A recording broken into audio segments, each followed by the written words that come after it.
Welcome to the Therapy by Choice podcast, where we offer educational information on a variety of mental health topics.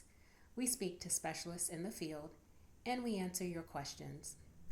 My name is Robyne Vance. I am an associate marriage and family therapist here at Therapy by Choice and your host for this podcast. Therapy by Choice is a private practice located in San Jose, California. At Therapy by Choice, we provide both in-person and virtual therapeutic services for individuals, couples, and families. People seek therapy for many reasons, whether you are a couple needing more insight into your relationship, a couple on the verge of breaking up, an individual who may be experiencing depression, anxiety, or career changes, or families grieving the loss of a loved one or needing guidance. Here at Therapy by Choice, we are skilled and prepared to help in many areas. A listing of our specialties can be found at www.therapybychoice.com and click on Services. We do offer a free 15-minute consultation for you to speak with a therapist to see if therapy and the therapist are a fit for your needs. To speak with us to see how we can meet your needs, please call or text us at 408-786-9651. That's 408-786-9651. Or visit our website at www.therapybychoice.com, where you can read about our practice, the areas in which we offer services, and read about our staff. That's www.therapybychoice.com. Therapy by Choice, helping clients feel better.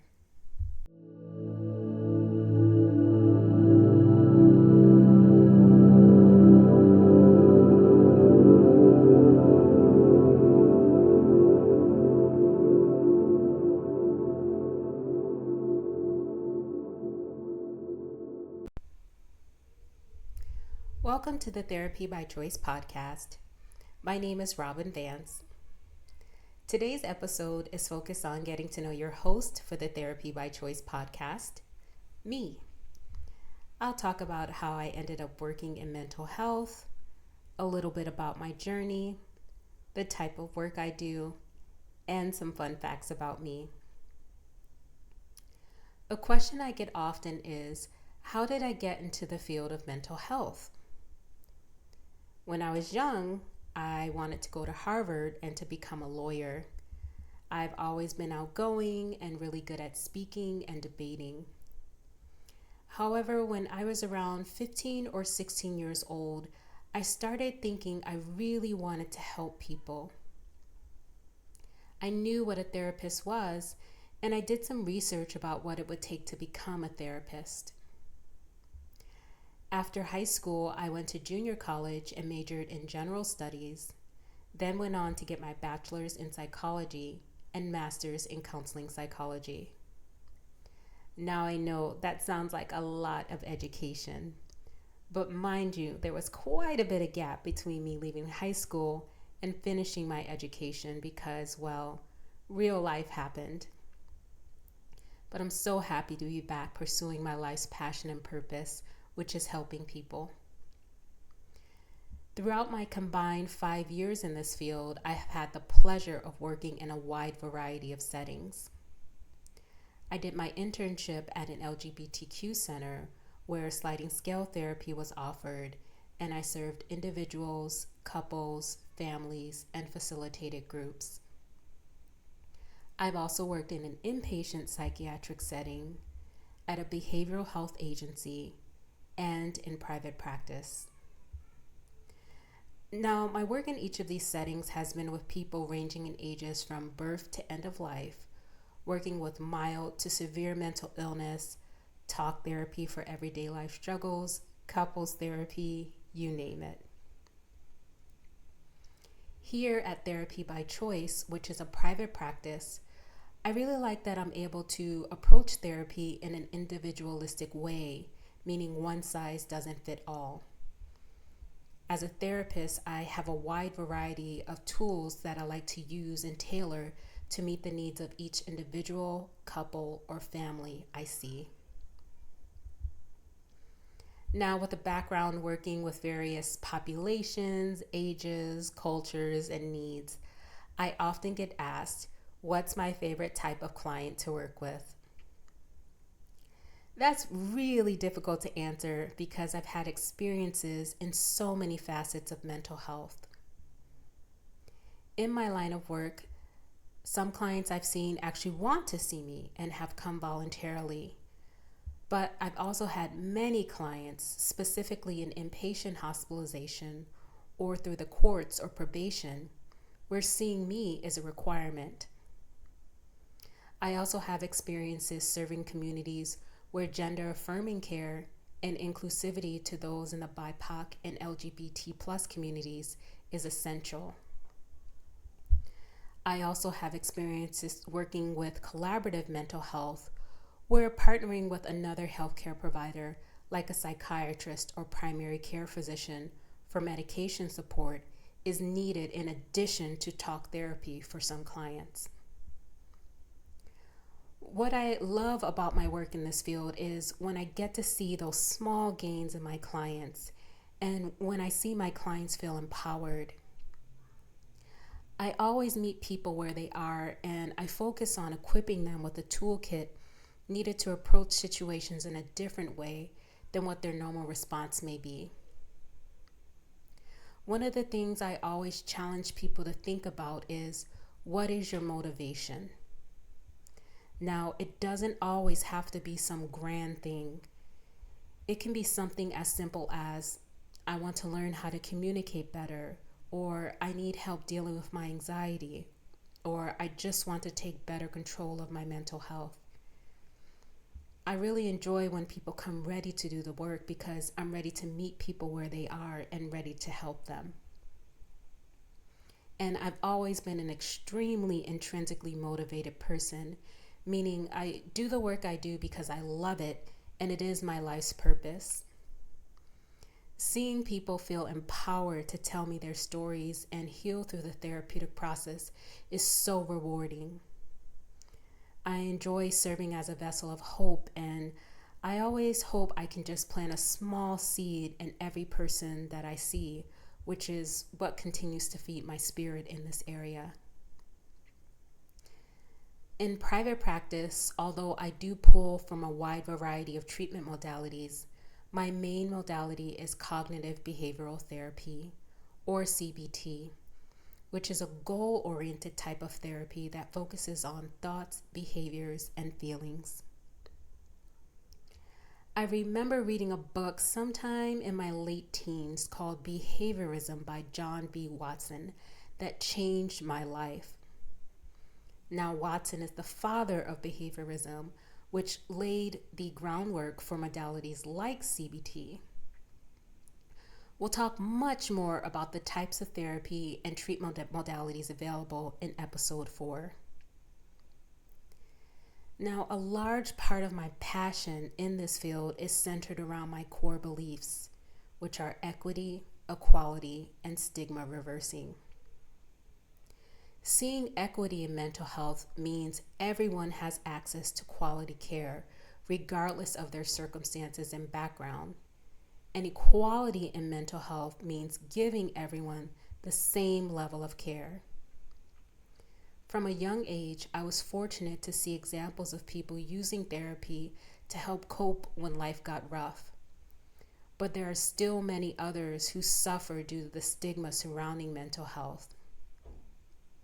Removing the stigma from therapy involves throwing out old notions like, you can't be depressed because you're always so happy, or men don't cry, or what happens in this family stays in this family, or just stop getting so anxious about it, or seeing those who seek help as weak. Breaking and ending the cycle of shame associated with seeking help, even amongst specific cultures and populations, is important work to me. Now, let's talk about self-care. A question I'm asked a lot is, how can I sit and listen all day to other people's problems and dilemmas and still be okay myself? The answer in partial is self-care and balance, which I know is easier said than done. Now, I used to be one of those people that wanted to be all things to all people, which left very little for myself. Over the years, I've learned the value and the power of the word no. Now, that may mean pushing back when I'm unable to meet a deadline or to perform a service. This also looks like developing healthy boundaries with well-meaning people in my inner circle. And yes, every relationship in your life requires boundaries. More on that in episode 7. I also stick to a routine 7 days a week that includes waking up at the same time each day, regardless if I have that day off or not. Now, what I find is this keeps me accountable for what I'm responsible for that day. And on my off day, I still wake up and I attend to things like laundry and grocery shopping, and then I'm free to nap and relax for the remainder of the day. I also work off of a schedule and I keep a planner, several planners with me at all times. I've learned the value of seeing how my days are, and it keeps me from making errors when booking appointments and obligations for myself. Now, when my life is organized, I'm able to get a better understanding of where I can fit self-care in. For self-care, I really enjoy getting my hair and nails done every 2 weeks. It makes me feel better about my appearance, and it also allows me some downtime to enjoy a service. I also invested in self-care by hiring a cleaning service. Now, I know that may seem odd, but hear me out. So a while back, I had to have a procedure and I wasn't going to be able to use my arm. So I hired a cleaning service for a few weeks just to help as I recovered. But what I found was I really liked having that cleaning service there. So cleaning my place would take about 6 hours top to bottom every week, not to mention just exhausting. But by hiring a cleaning service, I free up those 6 hours as well as the dread of cleaning. And that time I can spend on more self-care. Also, sometimes I just like to go for a drive and clear my mind. And I also do journal and write. Another big component to my self-care is plugging into my supports, which are my family and friends. When I need complete restoration, I head to my parents' home.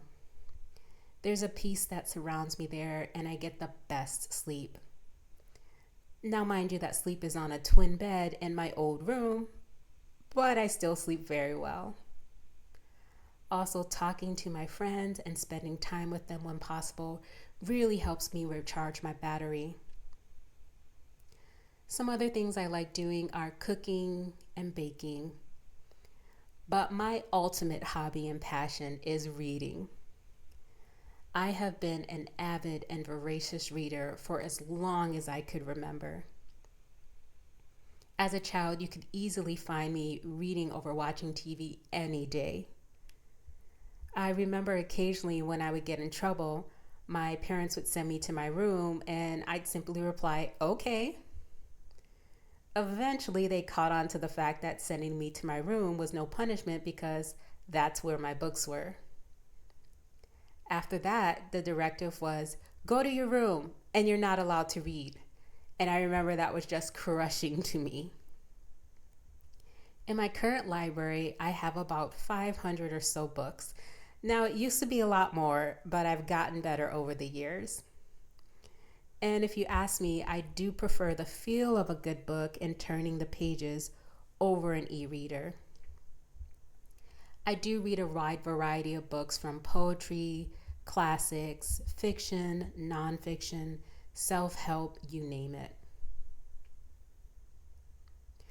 Well, I want to thank you for joining me in this episode of the Therapy by Choice podcast. Don't forget to like and share this podcast. And feel free to reach out if you have a question or if you'd like to see a specific topic covered. You can text us at 408-786-9651 or email us at robyn@therapybychoice.com. That's Robyne, ROBYNE, at therapybychoice.com. Also visit our website at www.therapybychoice.com. My name is Robyne Vance. Take good care. While we hope to provide insight and education, our podcast does not replace therapy, and listening to our podcast does not establish a therapeutic relationship. If you or someone you know are in crisis, please call the Suicide and Crisis Lifeline by dialing 988.